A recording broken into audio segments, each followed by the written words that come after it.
Hello everybody, welcome back to my channel. My name is Dana and today I figured I kind of wanted to just chat. I feel like there's a lot going on in my life. There's just a lot going on in the world and we haven't done a chit chat get ready with me in a while. Even though they are like very old school YouTube, that's what we're doing today. So I've got my list of things to talk about and I have already done my skincare and my sunscreen. I will link everything that I use today in the description like always. But nothing really has changed for skincare. If you have not watched, I did my morning and nighttime routine. I will link it above. Pretty much the same is what I did today. And I used the INNBEAUTY Project sunscreen because it is just a magical sunscreen for me in the wintertime and I just can't get enough of it. So with that said, we're gonna jump right in.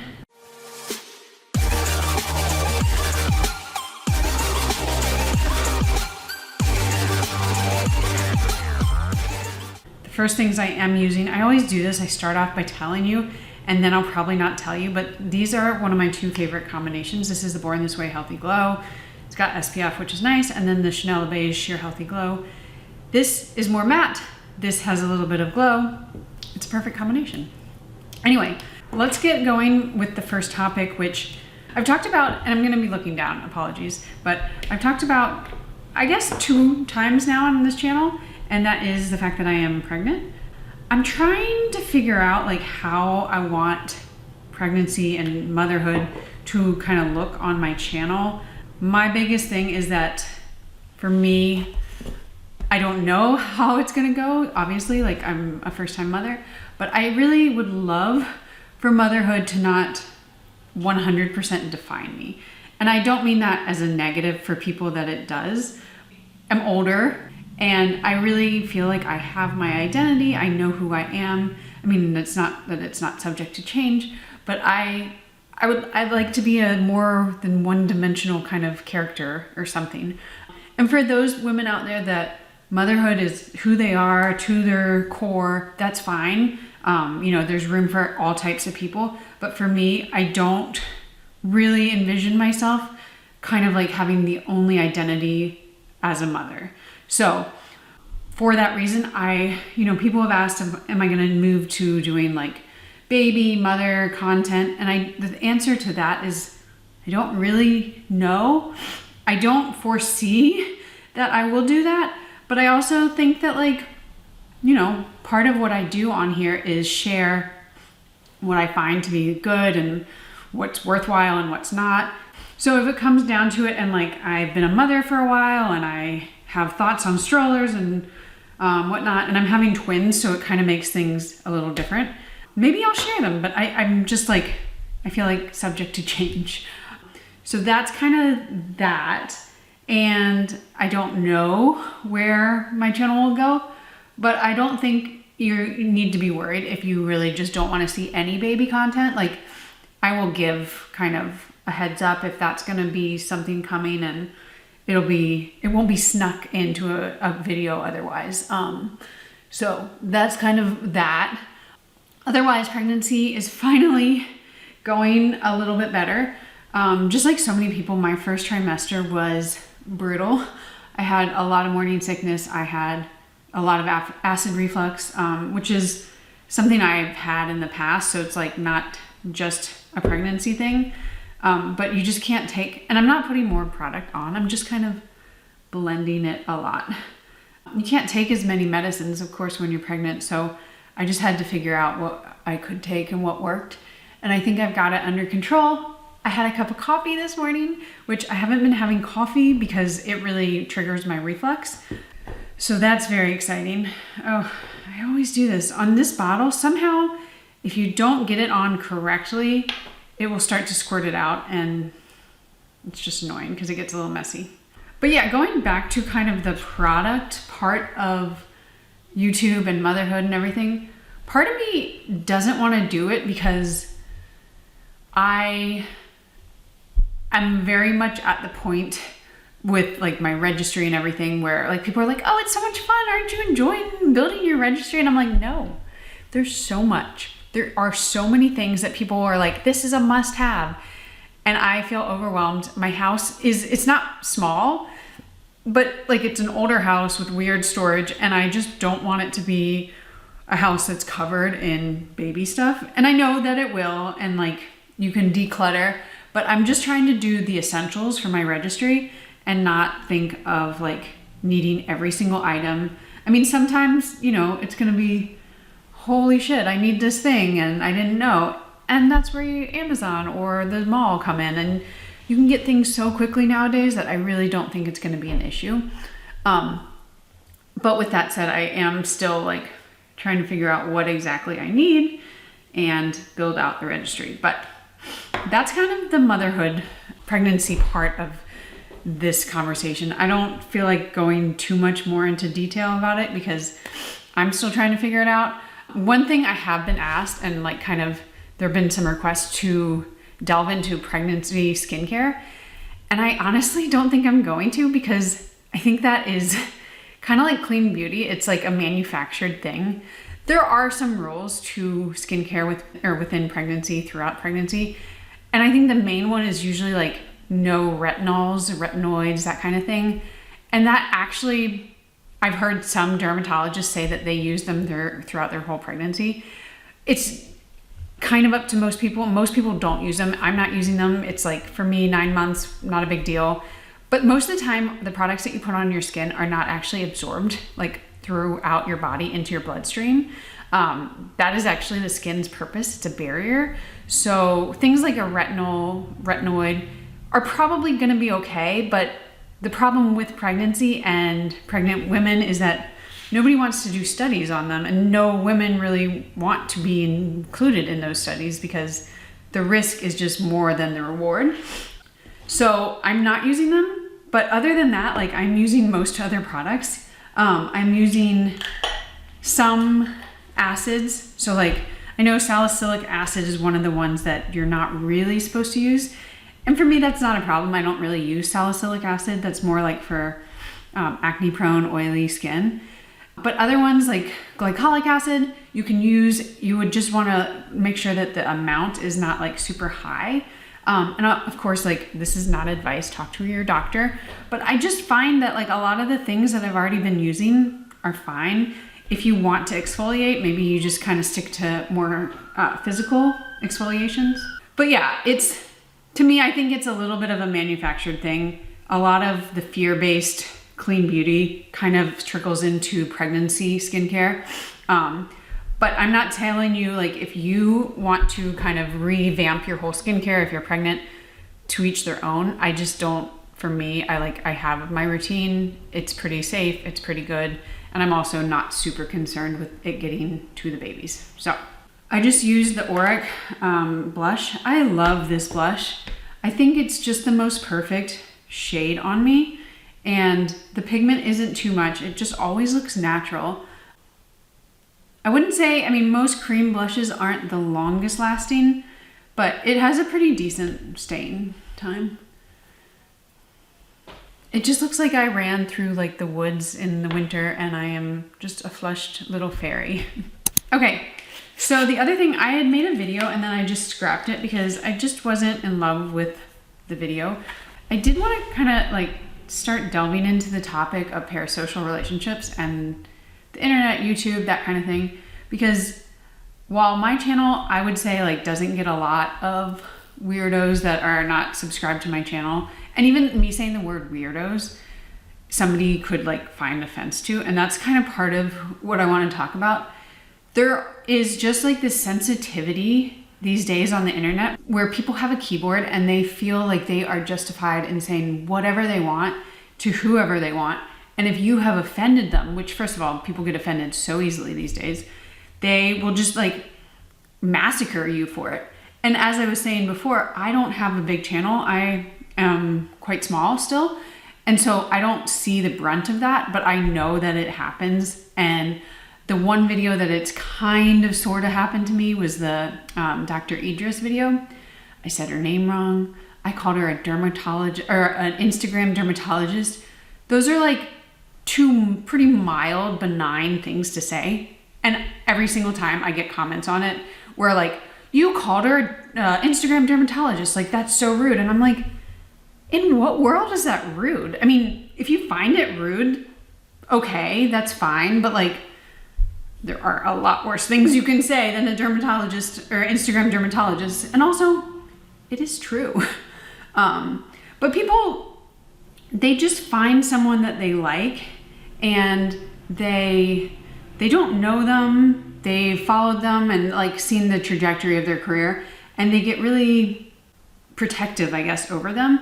And that's fine, but it's weird because I also am kind of like, this person does not know you. Like, Dr. Idris doesn't know you. And if you were to like tell her that you took down this other creator because they called her an Instagram dermatologist, she would probably be like, what? Why? Like, I am also board certified, but like, they're not, I wasn't saying anything bad. And then also just like the level that people rally behind someone and they think it's like, oh, I'm taking their back, but they're actually just bullying in the end. It's very odd to me. And these people, you know, will always like hide behind their profile. Like, you don't actually ever get to talk to them. There's no nuance in the conversation. And this is part of the internet. Like, I am not saying I get a lot of it. God bless. Like, that's why I enjoy being more of a micro influencer, but it definitely exists. And I just think it's kind of crazy. So I usually block, delete, because I don't have time for that. I don't think it's beneficial. If somebody is actually bringing something to the conversation, then I will engage with them, but they're just usually out there just to like state their opinion and move on. And then they also get mad at me for stating my opinion, and like, who are you to state your opinion? This is a review. Like, it's so wild to me.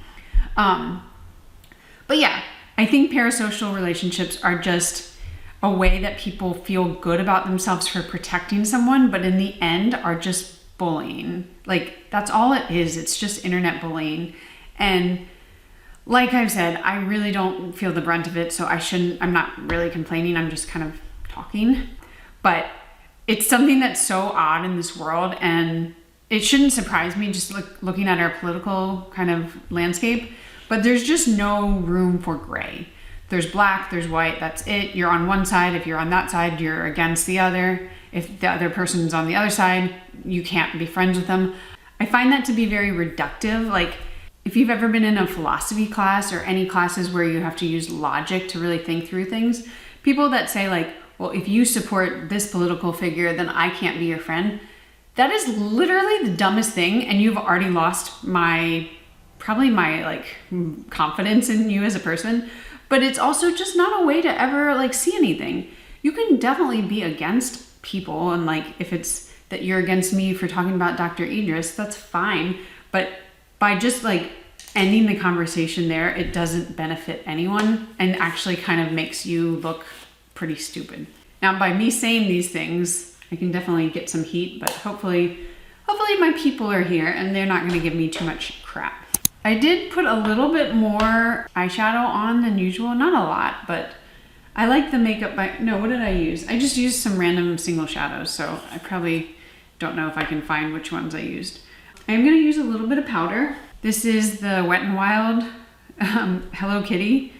It's really great powder, and you know, now that we don't have our Givenchy anymore, this is kind of the best that I've found without being too matte or drying.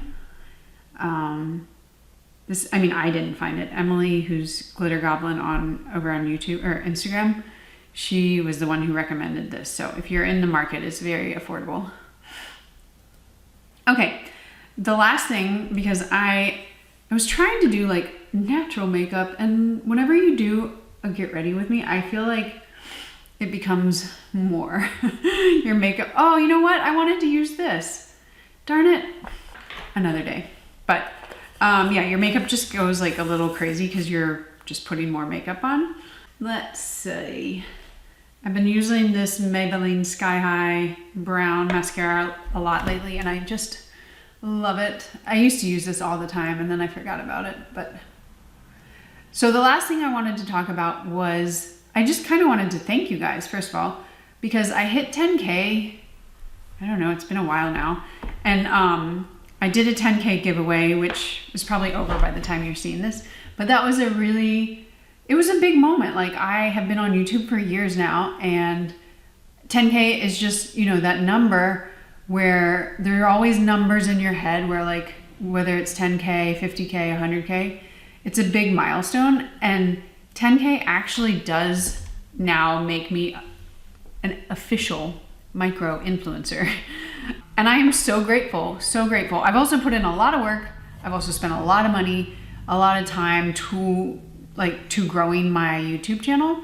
So it's not, I don't think this is like an overnight thing at all. But I am proud of it. And it's just like, if you look at the numbers of people that ever hit 10K on YouTube, it's pretty small. So I just have to say, like, I'm very proud of myself, but also thank you, because literally wouldn't be here without you guys. But that also brings up the point that I am now officially considered a micro influencer, which is at 10K. It's I think 10K to 100K. And micro influencers are actually some of the most successful influencers, because I've always said, like, I don't want my community to explode overnight. You get a lot of people who are not there for the right reason. They don't know you, they don't know the background, and it gets out of control. So I'm glad that I have slow growth, and I don't want it any other way. But micro influencers do have some of the most influence because people know them, and they know that they're hopefully getting really good, valid advice. And that's always my goal. And that's also why sometimes I'll not make commissions for a month, because all of my videos are like, yeah, I don't like this product for this reason and that reason. And like, it's not to say that just because I don't like it, you shouldn't. I try to give my reasons. I try to give my skin type, those kinds of things. But the fact of the matter is, if you ever see an influencer who, I'm just thinking of like Michaela, she's the modern day influencer that comes to mind, but more like old school would be Jaclyn Hill, where I don't know if I watch their channel and see a bad review. Everything is the best. They hawk products. They are salespeople, women, and that's what makes them money. Like, of course, like if you tell people that you love this product, it's a game changer, you can't be without it, and you're good at that, you're gonna make a lot of money. And why would you change? Why would you say like, you know what? I don't like this Hello Kitty. This is not that good for these reasons. That doesn't make you money. That doesn't get you brand deals, all these things. So I think micro influencers are some of the best because they are the more likely to give you a valid, like full explanation of good and bad. Like when I do brand reviews, I don't think there's a brand where I love every product. It's just not possible. Like, first of all the products are not made for me or my skin. So like one of my favorite brands is Prequel. Love so many of their products, but there are also a lot of products that just I don't benefit from. I don't have redness. I can tell you that redness reform serum has a beautiful light texture. It is very sensorially, it's beautiful. It has great ingredients, but it's not for me. So I'm not gonna push that product because why would I if it doesn't benefit me? But for those reasons, it can be a lot harder because brands wanna work with people who are willing to kind of, say anything for $1. And I think a lot of micro influencers just don't do that as much because we care more about the trust of our audience. And I mean, from my viewpoint, like that is 100%. Like I don't give reviews for products I don't like, or like I don't do any sponsored videos for products I don't like. So if you see a sponsored video on my channel, it's because I've tested it, I have tried it, I love it. And there's no room for me to lie about kind of things like that.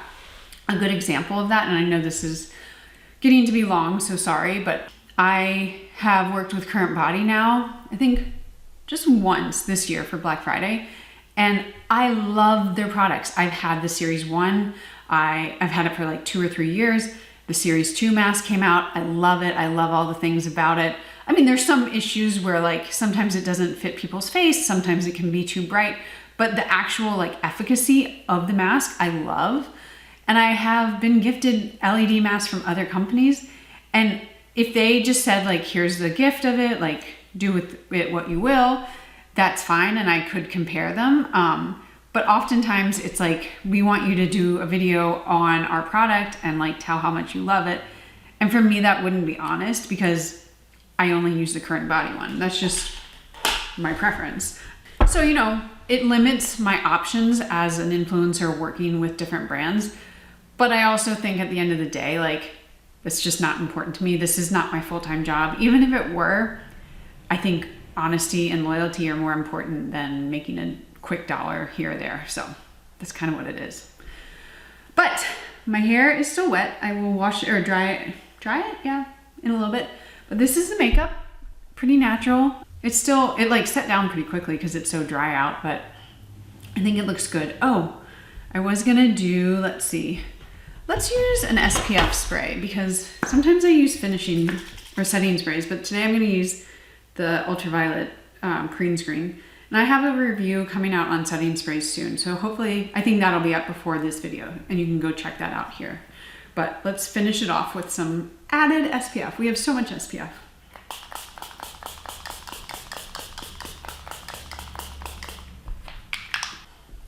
Whew, it's always a little chemically. Anyway, oh, now we have a nice glow. Okay.